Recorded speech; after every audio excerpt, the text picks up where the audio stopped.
This is an absolutely critical time. The world's top scientists have told us we're headed for a future of catastrophic climate change. Continuing along the path we're on means more extreme weather, extreme wildfires, and extreme drought.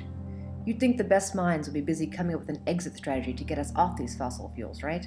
Not really. Even with the dangers we're facing and already enduring, we've still got our heads in the sand. Although, I guess that would explain why we keep finding more and more oil down there. What's crazy is that instead of making an all-out push for cleaner sources of energy, we're actually getting more extreme in how we get dirty fossil fuels. Like tar sands, one of the most destructive ways to get energy. Or fracking for unconventional shale gas, which looks vastly different than what you may envision drilling as. Here's a preview of what life is like when a fracking operation becomes your neighbor. It had to have been around 4 o'clock this morning. Just started back up again. It's now 6 o'clock. I have been back to sleep and I have to go to work. Here's what you can see.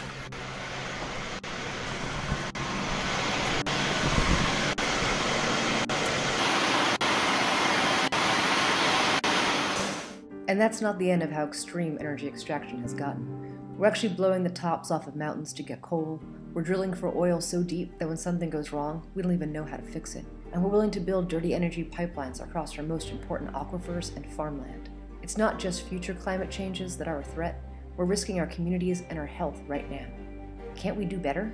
I've been an environmental journalist for 15 years, and there are days when writing about this stuff gets really depressing. But there's one thing that keeps me going. I think we have the capacity to create a more sustainable future. And I have an idea of what may help us get there. We need to make a major shift that will move us beyond political divides and our collective complacency. What will it take? If we won't listen to the experts and the scientists, what if we listen to our neighbors? This is an issue that has already hit home for millions of Americans. I think it's time we heard and saw more from them. It's time they told us what effects our energy choices really have. So, I'm hitting the road to bring you those stories. I'll be traveling across North America, going to the communities and homes of people most impacted by extreme energy and those working hard to create a more sustainable future. I'll be visiting the gaslands, the oil fields, the mining towns, the pipeline paths, and seeking out inspiring examples of clean energy too. Of course, I'm going to need some help along the way. So I'll be bringing Buffalo Bill Cody. You can track our progress on our website. Every week I'll be posting stories, photos, and videos. They'll also be published at alternet.org, the online news magazine where I've worked for the last 6 years, and I'll be teaming up with other media partners to reach as many people as possible. Along the way, I'd love to hear from you. Tell us about your community, invite us to your town. I hope you follow our trip and support our project.